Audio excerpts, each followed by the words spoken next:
시간 우리에게 주시는 하나님의 말씀은 누가복음 11장 1절에서 13절까지의 말씀입니다. 누가복음 11장 1절에서 13절까지의 말씀, 하나님의 말씀을 경청하십시오. 제11장. 예수께서 한 곳에서 기도하시고 마치심에 제자 중 하나가 여짜오되, 주여, 요한이 자기 제자들에게 기도를 가르친 것과 같이 우리에게도 가르쳐 주옵소서. 너희는 기도할 때 이렇게 하라. 아버지여, 이름이 거룩히 여김을 받으시오며 나라가 임하시오며 우리에게 날마다 일용할 양식을 주시옵고 우리가 우리에게 죄 지은 모든 사람을 용서하오니 우리 죄도 사하여 주시옵고 우리를 시험에 들게 하지 마시옵소서 하라. 너희 중에 누가 벗이 있는데 밤중에 그에게 가서 말하기를, 벗이여, 떡 3덩이를 내게 구워달라. 내 벗이 여행 중에 내게 왔으나 내가 먹일 것이 없노라 하면 그가 안에서 대답하여 이르되, 나를 괴롭게 하지 말라. 문이 이미 닫혔고 아이들이 나와 함께 침실에 누웠으니 일어나 네게 줄 수가 없노라 하겠느냐. 내가 너희에게 말하노니 비록 벗됨으로 인하여서는 일어나서 주지 아니할지라도 그 간청함을 인하여 일어나 그 요구대로 주리라. 내가 또 너희에게 이르노니 구하라. 그러면 너희에게 주실 것이요. 찾으라. 그러면 찾아낼 것이요. 문을 두드리라. 그러면 너희에게 열릴 것이니 구하는 이마다 받을 것이요. 찾는 이는 찾아낼 것이요. 두드리는 이에게는 열릴 것이니라. 너희 중에 아버지 된 자로서 누가 아들이 생선을 달라 하는데 생선 대신에 뱀을 주며 알을 달라 하는데 전갈을 주겠느냐. 너희가 악할지라도 좋은 것을 자식에게 줄 줄 알거든 하물며 너희 하늘 아버지께서 구하는 자에게 성령을 주시지 않겠느냐. 예수께서 한 말 못하게 아멘. 이 말씀을 통하여 우리에게 내베푸시기를 원합니다. 아멘. 여러분, 우리나라 신앙을, 기독교 신앙을 평가하는 말 중에 기복주의 신앙이라는 말을 참 많이 합니다. 예수 믿는 이유가 뭐냐? 복을 받기 위함이다 라는 것이죠. 근데 기복주의 신앙이 무조건 나쁜 건 아니고, 우리나라에서 기복주의 신앙이 생길 수밖에 없었던 것은 우리나라 선조들이, 조상들이 신에게 기도할 때는 복을 필요로 할 때 기도를 했어요. 보통 어떻게 살아야 되는지 지혜를 구하는 것은 신에게 구하지 않고 유교 문화에서 구했거든요. 그러니까 신의 뜻은 별로 관심 대상이 아니었습니다. 충분히 유교를 통해서 삶의 방식들에 대한 충분한 가치들이 있었기 때문인데, 그러다 보니까 신은 언제나 우리에게 어떻게 살아야 되는지를 얘기하는 대상이기보다 우리가 필요로 할 때 복을 주시는 이로 여겨졌습니다. 아무에게나 복을 주는 건 아니고, 어떤 사람에게 복을 주냐면 지성이면 감천이다. 열심히 최선을 다해서 자기 일 다 하고 비는 자들에게 하나님께서, 신이 그들에게 복을 베푼다라는 생각을 가졌죠. 근데 그 기독교가 우리나라에 들어와서 한 일 중에 정말 좋은 일이 뭐냐면 어떤 신에게 기도해야 되는 것이 올바른 것인가에 대한 이해를 갖게 해줬어요. 우리 조상들은 신이 막연했기 때문에 하늘에다 빌기도 하고 달에게다 빌기도 하고 나무에다 빌기도 하고 산에다 빌기도 하고 그랬거든요. 그런데 그런 것들이 신이 아니라 진짜 신이 하나님이 계시다라는 사실을 알게 해줬던 것, 그것이 기복주의 신앙을 가지고 있던 우리 선조들에게 큰 도움이 됐죠. 그런데 여러분, 우리가 기도에 대해서 생각해야 될 게 참 많이 있습니다. 어떤 신에게 기도해야 되느냐도 물론 중요한 문제이지만, 오늘 본문은 그 신에게 왜 기도해야 되며 반대로 또 그 신은 왜 우리의 기도를 들어주어야 하는가에 대한 이야기들까지 다 담겨져 있습니다. 한마디로 여기서 기도에 관한 본문인데요.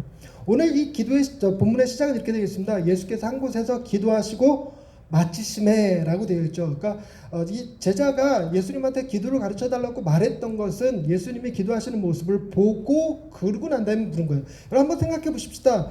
이 당시에 예수님의 제자들이 기도하는 방법을 몰랐을까요? 전혀 그렇지 않습니다. 유대교 문화는요, 하루에 3번씩 꼬박꼬박 기도하는 문화였습니다. 예수님도 역시나 그랬고, 예수님의 제자들도 사도행전에 보면 하루 3번 기도하러 성전을 찾아가는 장면들이 많이 나옵니다. 그러니까 기도에 대해서 가장 정통한 민족이 이스라엘이라고 할 수 있죠. 그런데도 불구하고 예수님의 제자들이 예수님한테 기도에 대해서 물었을 때에는 이런 의미가 담겨져 있습니다. 예수님은 어떻게 기도하십니까? 라는 내용이 담겨져 있죠. 그 밑에 보시면 요한이 자기 제자들에게 기도를 가르친 것과 같이 우리에게도 가르쳐달라. 즉 요한의 버전이 따로 있었고 예수님은 어떠십니까? 라고 묻는 거였습니다. 그랬을 때 예수님께서 대답하신 내용이 주기도문을 이루는 누가복음 버전의 주기도문이죠. 2절 말씀에 너희는 기도할 때 이렇게 하라. 아버지의 이름이 거룩히 여김을 받으시오며 나라가 임하시오며 우리에게 날마다 일용할 양식을 주시옵고 우리가 우리에게 죄 지은 모든 사람을 용서하오니 우리 죄도 사하여 주시옵고 우리를 시험에 들게 하지 마시옵소서 하라. 이렇게 돼 있어요. 근데 특이한 거는 보시면 말들이 다 명령체로 되어 있습니다. 우리 한글로 번역하니까 이렇게 약간 명령체의 느낌이 살짝 사라지긴 했는데 하나님에게 신에게 지금 뭐라고 명령하냐면 이름이 거룩해져라. 나라가 임해라. 그리고 우리에게 양식을 줘라. 우리 죄를 용서해 줘라. 우리를 시험에 들게 하지 마라 하는 명령입니다. 부탁이 아니라 명령어로 지금 기록이 되어 있거든요. 굉장히 독특한 상태입니다. 당시에 기도하던 요한의 버전도 그랬고 유대교 문화 속에서 이렇게 명령형으로 신에게 기도하는 거는 생각하기 어려운 일이었습니다. 근데 더 특이한 거는요. 보통 우리가 기도할 때는 이 순서가 뒤집어집니다. 이 순서가 뒤집어져서 우리는 위험한 일 딱 생겼을 때 하나님 이 시험에서부터 우리를 구원하여 주옵소서 이게 먼저 나와요. 배고프면 우리에게 일용할 양식을 주시옵소서 이게 먼저 나옵니다. 그러니까 순서대로 뒤에서부터 들어간다 생각하면 하나님 우리를 여러 가지 시험에서 혹은 악에서부터 구하여 주시고 고난 당하지 않게 하여 주옵소서. 그리고 우리를 용서하여 주옵소서. 그리고 우리가 다른 사람을 용서하겠나이다. 그리고 더불어서 우리에게 매일 먹을 수 있는 양식을 주시옵소서. 그리고 난 다음에 하나님의 나라가 임하시오고 하나님의 이름이 거룩히 여김을 받으시옵소서로 가요. 근데 여러분 예수님은 지금 이거를 그런 식으로 가지 않고 반대로 갑니다. 항상 뭐가 중요하냐면 우리가 배고플 때 우리가 위험에 처했을 때 제일 먼저 불러야 되는 건 뭐냐면 아버지, 하늘에 계신 아버지를 불러야 돼요. 아버지를 부르고 아버지의 이름이 거룩히 여김을 받는 것에 근거한 기도가 되어야 돼요. 무슨 말이냐면 내가 이런 기도를 하는 것이 하나님의 이름을 거룩하게 하는 것일까? 욕되게 하는 것일까? 하나님 저 새끼 뒤지게 해주옵소서 이런 기도하면 되겠어요? 절대로 안 되는 문제죠. 하나님 저 친구 가다가 확 엎어지게 해주옵소서. 저 공부 하나도 안 했는데 찍는 대로 정답이 되게 해서 이번 시험 만점 받게 해주소서. 저 공부 하나도 안 했는데 대학 잘 가게 해주세요. 미달되게 해줘서 그냥 무조건 합격하게. 이런 기도가 하나님의 이름을 영광스럽게 영화롭게 할까요? 전혀 그렇지 않죠. 그러니까 기도의 시작은 하나님의 이름을 거룩하게 한다라는 느낌 또 하나가 있습니다. 그리고 그 나라가 임해야 된다는 생각, 임했다라는 생각을 가지고 기도하는 거예요. 내가 지금 어디서 기도하고 있냐면 하나님의 나라 가운데서 기도하고 있습니다. 하나님의 통치가 임하는 곳이고 하나님이 다스리는 그곳에서 내가 기도하고 있습니다. 여러분 하나님이 당신의 백성들을 통치하실 때 하나님의 나라에 기근으로 굶어 죽는 사람들이 있을까요? 하나님의 나라에 전쟁으로 인해서 문제를 겪는 사람들이 있을까요? 여러분 하나님의 나라가 온전히 임한다면 우리 안에 기근의 문제, 전쟁의 문제, 그리고 사람들 간의 관계의 어려움 이런 것들은 사라져버릴 것입니다. 그 하나님의 나라를 묵상하고 하나님의 나라를 생각하고 그 안에서 기도하는 거예요. 그러다 보니까 그 다음 말씀 들어보세요. 일용할 양식을 달라고 그럽니다. 여러분 오늘 먹을 양식이 없는 사람 있을까요? 어떤 신학자들은 지금 이 말씀이 당대에는 정말 유용했다고 그래요. 당대에는 정말 하루 먹을 양식이 없었던 시절이다 그렇게 얘기하는데 여러분 그러면 이 예수님의 기도가 그때만 유용한 기도가 될까요? 그렇지 않습니다. 그때에도 물론 먹을 것이 넘쳐나는 사람들이 있었어요. 주님의 메시지는 뭐냐면 하나님의 나라에서는 내가 두 개를 가지고 있으면 없는 자에게 하나를 줘서 공평해지는 거였어요. 항상 그날은 하나님께서 책임져 주시는 믿음을 갖는 거예요. 그래서 내가 이미 어저께 오늘 먹을 양식까지 있었다면 그 양식을 어제 굶고 있는 다른 사람에게 줬어야 옳은 거예요. 오늘은 오늘의 양식을 구하는 거예요. 근데 우리는 오늘의 양식을 구하는 사람들이 아니죠. 10년 후의 양식, 은퇴 후의 양식, 자녀가 대학 들어가고 직장 들어가고 결혼하고 애 낳았을 때 집 사줄 수 있는 양식 이런 것들을 구하고 있으니까 일용할 양식하고는 전혀 다른 개념입니다. 그 다음에 여러분 우리가 죄를 용서받았으니까 우리도 남들도 용서하게 해 주옵소서라고 기도하지 않습니다. 이게 바뀌어져 있어요. 우리가 다른 사람들을 용서하는 것 같이 우리도 용서해 주옵소서. 여러분 우리가 다른 사람을 용서하는 것이 쉬운 일일까요? 어려운 일일까요? 어려운 일이에요. 어려운 일이에요. 어디서는 이 나라에서는 이 세상에서는 다른 사람을 용서하는 것이 굉장히 어렵습니다. 근데 하나님의 나라라면 사시사철 먹을 것이 있고 하나님의 그 기쁨과 영광이 가득하고 하나님과 동행하는 즐거움이 있는 그 속에서 다른 사람을 용서하는 일은 쉬울까요? 어려울까요? 쉽습니다. 전혀 신경도 안 쓰여요. 여러분 뭐와 비교할 수 있냐면 내가 로또로 대박이 딱 터져서 그 돈 찾으러 가는데 교통사고 딱 났어요. 그 사람 멱살 잡고 싸울 일입니까? 아닌 거죠. 그와 같은 느낌. 하나님으로부터 충분히 만족스러운 상태에서 넘치는 기쁨이 있으면 다른 사람을 미워하고 정죄하고 그를 고발하고 감옥에 집어넣는 일이 어려운 일이 됩니다. 그러니까 내가 자연스럽게 다른 사람을 용서해 주는 것처럼 하나님도 자연스럽게 우리에 대해서 용서해 달라는 얘기가 가능해지는 거죠. 그러고 난 다음에 이런 얘기합니다. 우리를 시험에 들게 하지 마시옵소서. 시험에 들게 하지 마시옵소서. 여러분 하나님의 나라가 이곳에 임했을 때 여러분 우리가 시험에 든다라고 생각해 보십시다. 시험에 들면 10중 8구 뭐에 대한 이해가 없을 때 시험에 드냐면 하나님의 통치에 대한 이해가 없을 때 시험이 듭니다. 가령 이런 겁니다. 우리에게 고난의 문제가 딱 다가왔어요. 고난의 문제가 다가오면 항상 우리는 현실적으로 이 고난이 왜 나에게, 왜 하필 나에게라는 생각을 갖기 때문에 시험이 들어요. 그러나 우리는 우리의 지혜보다 더 뛰어나신 하나님을 믿고 있는 거거든요. 그분은 고통의 시간이 지난 그 다음의 일까지 다 계산하시고 다 생각하시고 내 때에서 끝나는 것이 아니라 내 자녀 때에서 그 후손 때에서까지 계속 이어지는 하나님의 놀라운 지혜 가운데 들어가 있는 겁니다. 그러니까 고통이 무조건 다 나쁜 것은 아니에요. 하나님께서 고통을 우리 가운데 주셨다라고 하는 것이 하나님의 선하심을, 하나님의 사랑이시다라는 사실을, 그 믿음을 방해하는 것 같지만 그건 우리가 하나님에 대한 이해를 잘못 가지고 있는 거예요. 우리의 인간 이성으로 이해되어야지만 믿을 수 있다라고 생각하는 건 굉장히 위험한 생각입니다. 우리의 생각보다, 우리의 이성보다 더 뛰어나신 분이 하나님이신 줄로 믿습니다.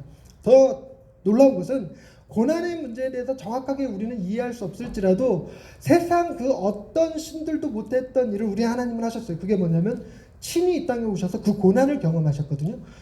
우리가 겪을 수 있는 어떤 고난보다도 더 큰 고난을 겪으신 분이기 때문에 그분이 우리에게 고난을 주실 때에는 그 고난의 의미가 분명히 있는 것입니다.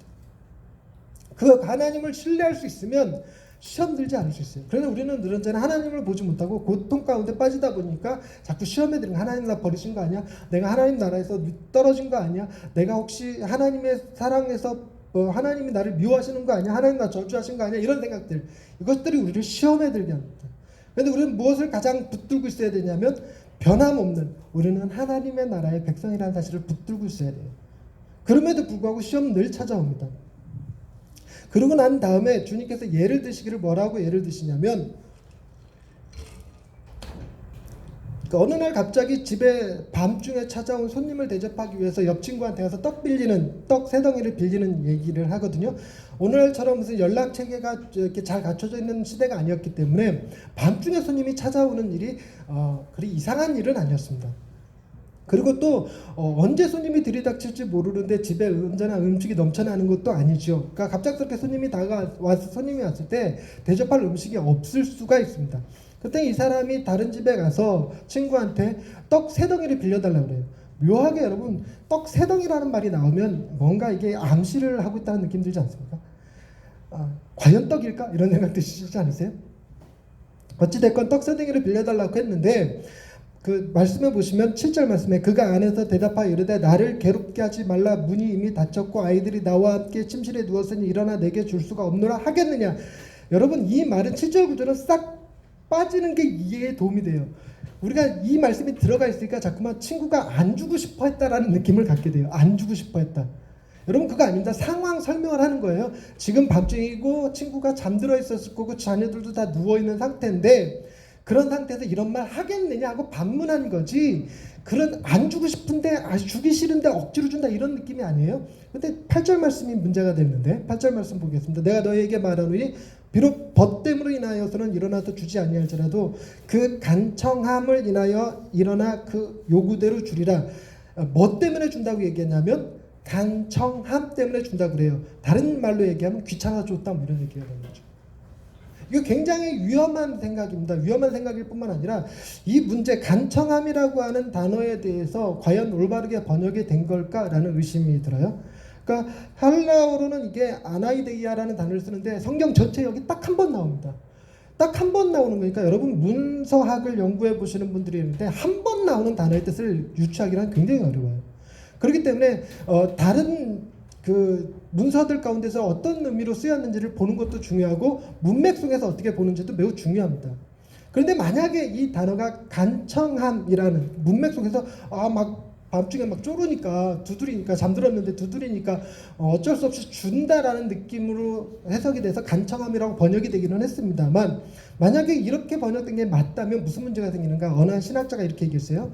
먼저 아나이데이아를 끈질김 혹은 간청함으로 번역하는 것은 하나님을 마지못해 우리의 기도를 들으시는, 우리에게 관심이 없고 그렇기에 하나님께서 행하시도록 우리의 기도로 그분을 깨워야 하는 분이라는 해석을 나올 수 있다. 또 이러한 번역은 기도가 하나님께서 우리가 원하는 무엇인가를 끝내 내놓을 때까지 하나님을 괴롭히는 수단이 기도라는 해석도 나올 수 있다. 하지만 우리가 하나님의 주의를 끌기 위해서 천국의 문을 계속해서 두드려야 한다는 개념은 결코 적절한 기도에 대한 신학적 진술이 될 수 없다. 무슨 말인지 이해가 잘 안 되시나요? 여러분, 우리가 하나님한테 막 쫄라야 되고 하나님을 깨워야 되고 하나님을 귀찮게 해드려야 비로소 하나님이 우리에게 뭔가를 응답해 준다. 그러면 그 하나님은 우리에게 관심 없는 분이시죠. 뭔가 우리를 귀찮은 존재 취급하시는 거죠. 과연 하나님이 그런 하나님입니까? 이런 해석은 절대로 있을 수 없다는 거죠. 이런 신학적 진술은 있을 수 없다는 겁니다. 근데 다른 그 문서에서 시룩서라고 하는 글이 있는데 거기서 이 단어가 등장했는데 거기 뭐라고 해석이 되어 있냐면 뻔뻔스러움이라고 해석돼 있어요. 그래서 NIV 성경에는 shameless라고 하는 부끄러움을 모르는 이라는 단어를 쓰고 있습니다. 그래서 이 아나이데이아를 어떻게 해석하냐면 무엇이 적절한 행동인가에 대한 민감함의 부족. 뻔뻔스러움을 해석하는 거죠. 이렇게 다시 한번 읽어드릴게요. 무엇이 적절한 행동인가에 대한 민감함의 부족이라고 해석될 수 있어요. 또는 사람들 앞에서 수치를 당하는 것에 대한 걱정을 일부러 하지 않는 것. 다시 한번요. 사람들 앞에서 수치를 당하는 것에 대한 걱정을 일부러 하지 않는 것으로 번역하는 것이 옳다고 얘기를 합니다. 그럼 생각해 보십시다. 지금 이 단어가 간청함이라고 하는 수치를 부끄러워하지 않고 구하는 것, 이런 행동을 지금 친구를 대접하기 위해서 떡을 빌리러 온 사람의 태도를 얘기하는 걸까요? 아니면 떡을 빌려주는 친구의 태도를 얘기하는 걸까요? 질문이 조금 어렵죠. 다시 한번 말씀드리자면 떡을 빌리러 간 사람들로 지금 뻔뻔하다고 얘기하는 겁니까? 떡을 내줘야 되는 사람들로 뻔뻔하다고 얘기하는 겁니까? 빌리러 가는 사람은 또 뻔뻔하다고 얘기하죠. 또 우리가 이렇게 번역이 되어 있어서 그렇지 원문 그대로 보면 명확하게 그가 누군지 알 수가 없어요. 애매하게 표현되어 있습니다. 애매하게. 과연 떡을 빌리러 가는 사람이 수치를 부끄러워하지 아니하고 있는 것인가? 아니면 떡을 주는 사람이 수치를 당하지 않으려고 그러는 것인가? 무슨 얘기냐면 여러분, 친구가 다른 친구 손님 대접하기 위해서 떡 빌리러 왔다는데 여러분, 주는 것이 부끄러운 행동입니까? 안 주는 것이 부끄러운 행동입니까? 안 주는 건 부끄러운 행동이에요. 단순히 그 이유가 내가 잠들었다는 이유만으로 혹은 내 가족들이 자고 있다는 이유만으로 자기 친구네 집에 찾아온 손님이 굶고 있는데 그냥 모른 척하는 건 더 부끄러운 행동입니다. 그래서 아마 이 부끄러움을 당하지 않으려고 일어나서 준다라는 의미로 해석할 수 있어요. 달리 얘기하자면 그 이름이 거룩히 여김을 받으시옵소서라는 말 속에 담겨진 의미, 하나님께서 우리의 기도에 응답하지 않으신다면 하나님이 어떤 일을 겪냐면 하나님은 우리에게 관심 없으신 분이시네, 하나님은 우리가 쫄라야지만 되는 굉장히 우리를 귀찮게 여기시는 그런 분이시네, 이런 느낌을 갖게 하면 그것은 하나님이 아나이데이아를 하는 거예요. 그러니까 하나님이 당신의 이름에 거룩하게 행동하기 위해서 우리에게 가장 좋은 방식의 응답, 우리에게 가장 필요한 방식의 응답, 각 사람의 기도를 외면하지 않으시고 기도가 잘못됐으면 기도를 수정할 수 있도록 돕든지, 아니면 기도 속에 담긴 의미가 그가 삶 속에서 어떻게 해석돼야 되는지를 알게끔 깨닫게 해주시는 방식으로, 즉 하나님의 이름이 훼손되지 않는 방식으로 응답해 주시겠죠. 그래서 이 뻔뻔함이라는 단어가 구하는 사람이 아니라 주는 사람에게 적용될 수도 있다라는 해석을 합니다. 뭐가 옳은지 정확히 알 수 없어요. 근데 그 다음 나오는 얘기를 보시면 이런 얘기 나옵니다. 구하라, 찾아라, 두드리라. 여러분, 기독교를 믿는, 예수를 믿는 사람들에게 굉장히 유명한 말씀이죠. 구하고 자꾸 두드리는 것. 근데 가끔 그런 생각할 때가 있어요. 엉뚱한 데서 구하면 구하여질까? 여러분, 어떤 사람이 가로등 밑에서 뭘 막 찾고 있어요. 그래서 사람들이 와서 뭐 찾고 있냐, 그러니까 열쇠를 잃어버렸다는 거예요. 집 열쇠를. 그 사람들이 같이 막 찾아줍니다. 경찰도 와서 물어보고 뭐 하는 거냐고. 그래서 열쇠 잃어버렸어. 열쇠 찾는 중이라고. 그래서 다 같이 찾았습니다. 아무리 찾아도 안 나오니까 여기서 잃어버린 거 맞으십니까? 아니요, 잃어버린 저기서 잃어버렸는데 여기서 찾고. 그럼 왜 여기서 찾으십니까? 저기는 깜깜하고 여기는 밝으니까 밝은 데서 찾느라고 그러는데 뭐가 잘못됐죠? 찾는 것도 어디에서 찾느냐가 굉장히 중요한 문제이죠. 또 하나는 여러분 두드리면 열린다고 해서 여러분 여 뒤에 가서 두드리면 제가 열어줄 수 있어요, 없어요? 없어요. 뭐가 없기 때문에. 문이 없기 때문에. 그 문이 어디 있는지 알고 문을 두드려야죠. 그러니까 이런 문제가 있다고요. 여러분, 제가 그런 젊은이들에게 그런 얘기하죠. 한우물만 팔아. 근데 한우물만 이렇게 주구장창 파는 거에 대해서 약간의 불만이 좀 있었습니다. 제가 그 한우물만 파라고 열심히 설교하시는 목사님을 만나서 대화할 길이 있었어요. 그래서 그 목사님한테 그랬습니다. 목사님, 한우물만 계속 파라고 그러셨는데 한우물만 파다가 금맥이 여기 있어서 그 옆을 지나치면 어떡합니까? 그럼 팔면 팔수록 오히려 더 미친 거 아닙니까? 더 손해보는 거 아닙니까? 근데 또 반대로 이런 것도 있죠. 팠는데 한우물만 계속 파지 않고 여기 팠다가 딴 데 팠다가 딴 데 팠다 그러면 금맥이 여기 있는데 그 1cm까지 밖에 도달 안 한 거예요. 1cm만 더 파면 금맥이 나오는데 거기서 포기하는 일도 생기지 않을까 이런 생각을 했어요. 근데 그분의 얘기는 그런 겁니다. 금맥이 중요한 게 아니다. 젊은이들이 자꾸만 금맥을 찾아야지만 된다고 생각하는데 우물을 한 우물만 계속 파면 자기는 금맥을 찾지 못할지라도 우물 파는 기술은 남들보다 뛰어나신다. 그러니까 사람들한테 우물 파는 기술을 가르쳐 줄 수 있다.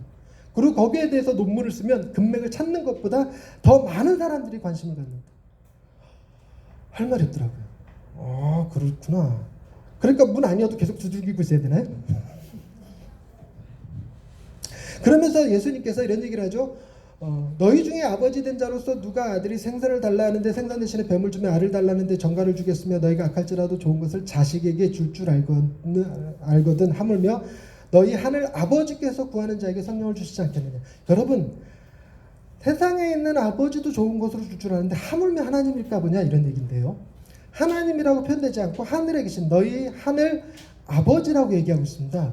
예수님의 이야기가 지금 어떻게 시작되고 있냐면 예수님이 기도하시기를 마치시고 오니까 제자 중에 한 사람이 물어요. 기도를 어떻게 하면 좋습니까? 이 말인즉슨 그분 당신은 어떻게 기도하셨습니까? 라는 얘기와 같은 거예요. 그랬더니 예수님께서 이런 얘기하시죠. 2절 말씀에 기도할 때 이렇게 하라 아버지여 라고 시작합니다. 아버지여라는 말로 시작된 말이 뭘로 끝나요? 하늘 아버지께서 라는 말로 끝나요.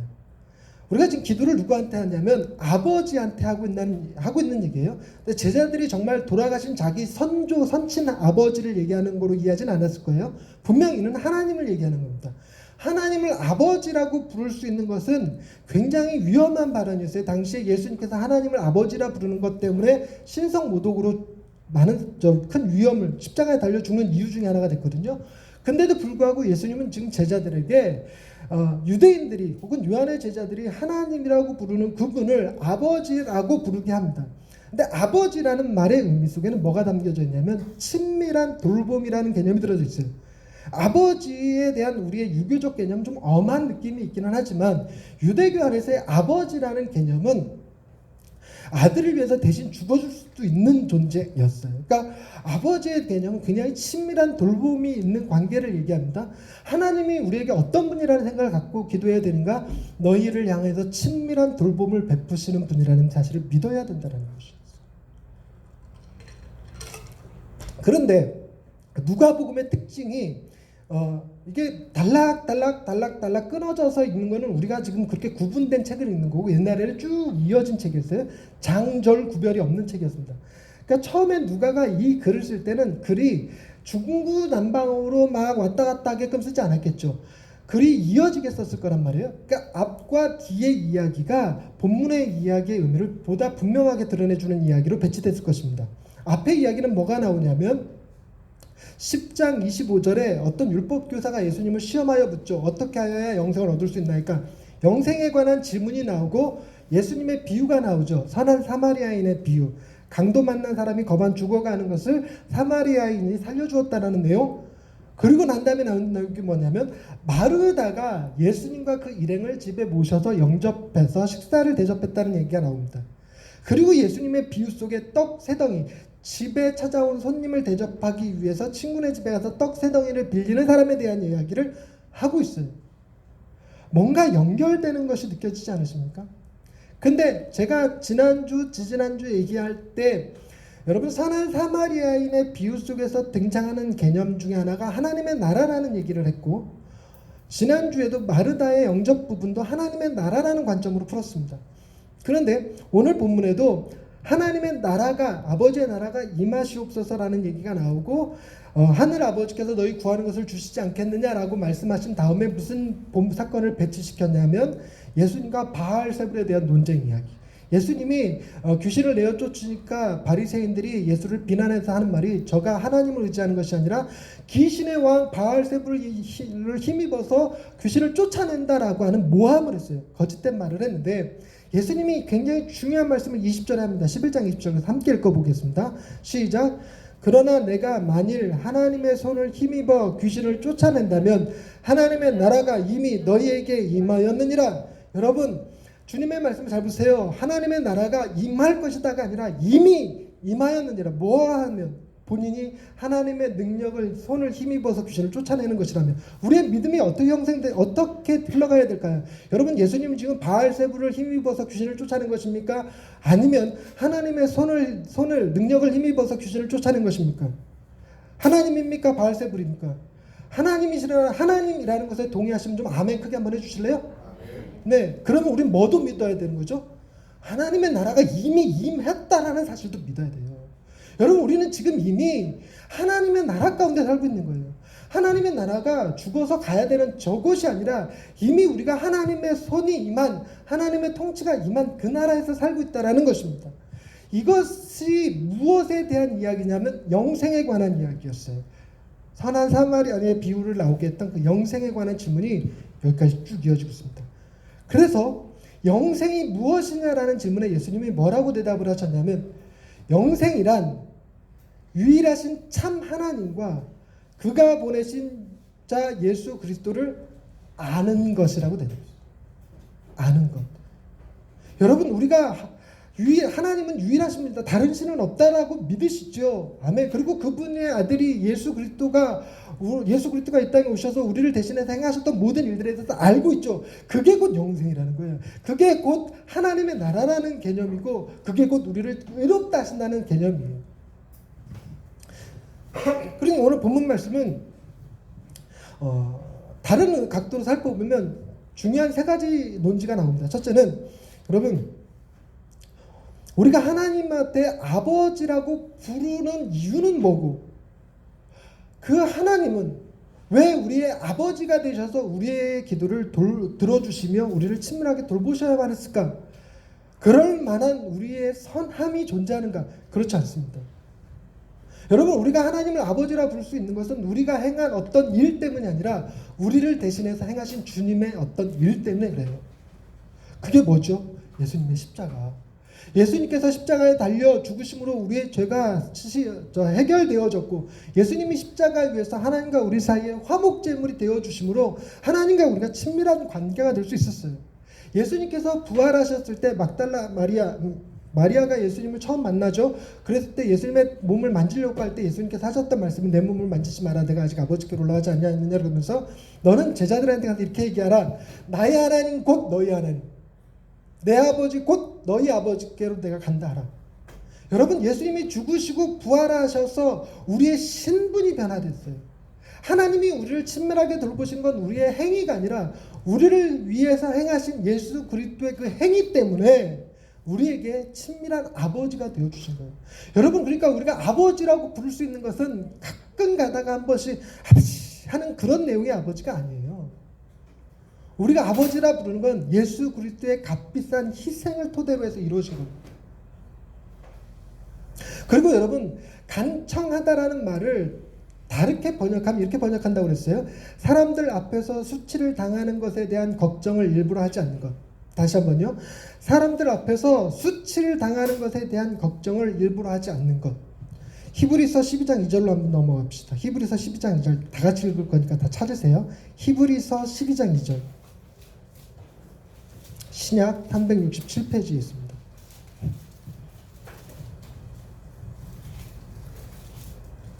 신약 367페이지 히브리서 12장 2절 말씀 한 목소리로 읽겠습니다. 시작.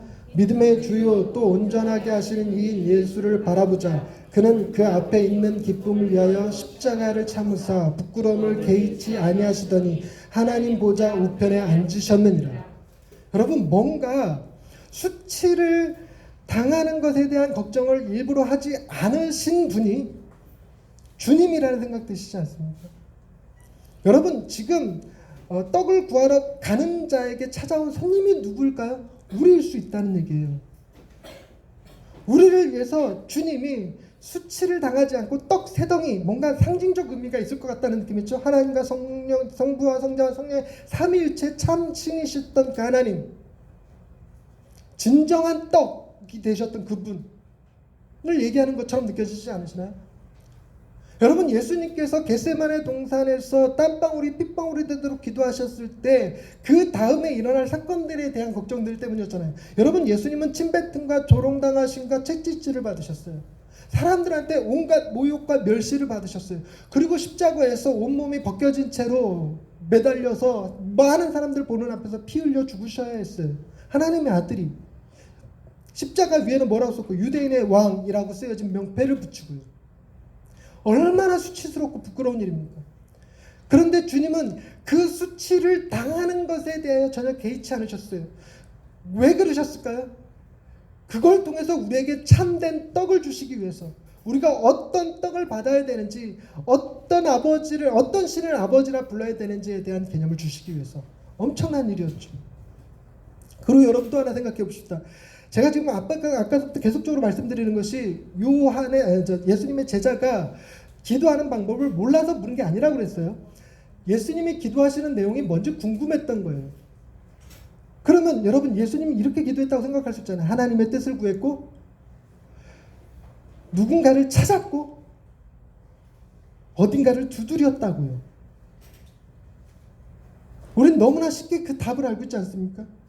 여러분, 요한계시록 3장 20절 요한계시록의 말씀 우리가 잘 안 읽는 편인데, 그래도 요한계시록에서 딱 한 구절 알고 있는 게 그거 아닌가요? 요한계시록 3장 20절 볼지어다 내가 문 밖에 서서 두드리노니 누구든지 내 음성을 듣고 문을 열면 내가 그에게로 더불어 그와 더불어 먹고 그는 나와 더불어 먹으리라.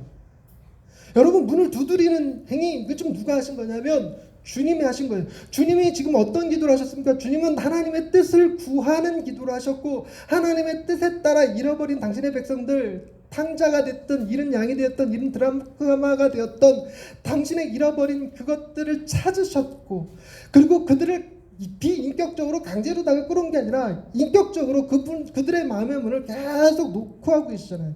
여러분, 어쩌면 주님이 그렇게 기도하시고 그렇게 행하신 것 때문에 우리가 하나님의 자녀가 되었다는 겁니다. 우리는 지금 예수님께서 우리를 위하여 엄청나게 기도하시고 엄청나게 찾아 헤매셨고, 우리를 위하여 끊임없이 지금도 두드리시는 그 일로 인해서 우리를 하나님을 아버지라, 친밀한 돌봄을 가지신 분으로 표현할 수 있는, 아버지라 부를 수 있는 자격을 얻게 한 겁니다. 말씀을 정리하겠습니다. 여러분, 히브리서 12장 2절 말씀 그대로 펴져 있죠. 다시 한번 읽어보십시다. 히브리서 12장 2절 시작. 믿음의 주요 또 온전하게 하시는 이인 예수를 바라보자. 스톱.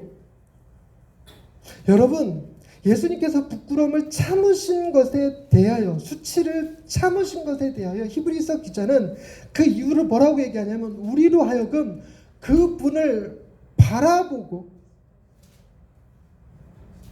그분으로 인하여 믿음을 받고 그분을 통해서 우리가 온전해지기 위함이라고 얘기하고 있어요. 여러분, 우리가 하나님을 아버지라 부르고 예수 그리스도를 우리 마음에 품을 때 비로소 우리는 온전한 사람이 될 수 있습니다. 여러분, 온전한 사람이 된다는 말의 의미가 지금은 온전하지 못한 거냐? 여러분, 우리가 끊임없이 세상을 보면 세상의 사람들이 온전하다고 여겨지십니까? 뭔가 부족하잖아요. 지금 아베 보면서도 그런 생각하시죠? 뭔가 이게 잘못된 인간 같아요. 뭔가 개조가 필요한 인간 같아요. 여러분, 그 아베뿐만 아니라 우리 자신들도 마찬가지입니다. 여러분들은 여러분들의 삶 속에서 뭔가 들키면 안 되는 부분들이 있지 않으신가요? 뭔가 다른 사람들한테 내놓을 수 없고 보여줄 수 없는 것들이 있지 않은가요? 여러분, 그 어떤 것이 내 안에 있다 할지라도요, 여러분, 그것은 나의 고행과 수고로 없어지는 것이 아닙니다. 뭘로만이 없어지냐면 내 안에 기쁨의 근원이 되는 것이 바뀔 때만 비로소 없어지는 것들이에요. 무슨 얘기냐? 여러분, 예수 그리스도께서 우리를 위해서 어떤 일을 행하셨는지를 깊이 묵상하시면 그것이 우리 마음의 더러움과 잘못된 욕구들, 욕망들을 멀어지게 합니다. 생각 안 나게 합니다. 소주를 끊을 수 있는 건 위스키에 맞드는 거고요. 당구를 끊을 수 있는 건 골프에 맞드는 겁니다. 맞들리는 겁니다. 여러분, 세상 문화를 이길 수 있는 건 예배의 기쁨과 즐거움에 빠지는 거예요. 정말 예배가 기쁘고 즐거우면 예배 안에서 와서 하나님의 통치가 오늘도 우리에게 임하고 계시는구나. 그 하나님으로 인하여 그날 주일날 설교되어지는 하나님의 말씀을 통해서 예수 그리스도의 아름다움을 다시 깨닫고 내 삶을 재조정하는 이 시간, 이것이 소중하다고 생각하면 세상에서 우리는 온전한 삶을 살 수 있어요. 거짓된 유혹에 빠지지 않을 수 있습니다. 주님이 그 일을 하셨어요. 주님이 우리더러 무엇을 하라고 얘기하는 것이 아니라 주님이 행하신 그 일을 우리더러 봐라. 여러분, 기도는 우리의 욕심을 따라 하나님을 이용하는 게 아닙니다. 여러분, 세상 사람들이 기독교인들을 보고 비난할 때 이런 얘기예요. 자신의 성공을 위해서, 자신의 이익을 위해서 신마저 이용해 먹는 사람들이라고요. 농담처럼 목사님들 당구 칠 때 기도하는 거 반칙이라고 해요. 실력과 치지 왜 하나님을 능력을 힘입냐고. 윷놀이 할 때도 규칙이 있어요. 목사님들 이렇게 1년에 한 번씩 쳤죠. 신년 되면 척사대회 하는데 기도하면 무조건 반칙이에요. 자기 실력을 하라고. 우리가 농담처럼 하는 말이지만 세상 사람들 눈에 그렇게 보인다는 겁니다. 공정한 대결을 하지 않는 거예요. 신의 능력을 힘입어서 지가 열심히 공부하지 않고 좋은 대학 가려고 그러고 지가 열심히 노력하지 않고 부자 되려고 그러고. 여러분, 진짜 하나님이 공의와 정의의 하나님이라면 다른 사람들은 요행이 공부 안 했어도 대학 가고 다른 사람들은 요행이 노력 안 했어도 성공한다면 우리는 요행이 되어지는 일은 절대로 없어야죠. 하나님께 기도하기를, 하나님, 내가 이번에 시험 공부 제대로 안 했는데 붙는 일 없게 해주옵소서. 내가 돈을 열심히 일하지 않았는데 보너스 받는 일 없게 해주옵소서. 이러고 기도해야 되는 거 아닐까요? 그런데 그런 것이 중요하지 않으세요? 그런 건 우리 마음에 무엇인가를 요구한다고 해서 되어지는 게 아닙니다. 우리가 온전해지는 것, 우리가 믿음을 갖는 것, 유일한 방법, 믿음의 주요, 또 온전케 하시는 이인 예수를 바라보십시오. 그분은 그 앞에 있는 기쁨을 위하여 십자가를 참으신 분입니다. 부끄러움을 개의치 아니하신 분입니다.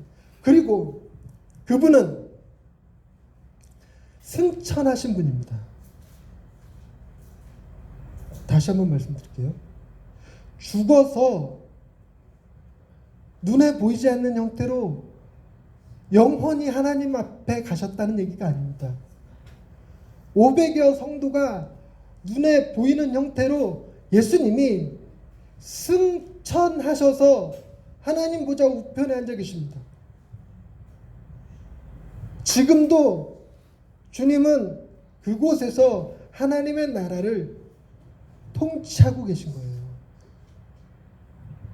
거기는 우리가 죽어서 가는 그곳이 아니라 우리가 부활한 다음에 몸을 입고 가게 될 곳, 하나님 나라의 통제실 같은 곳이죠.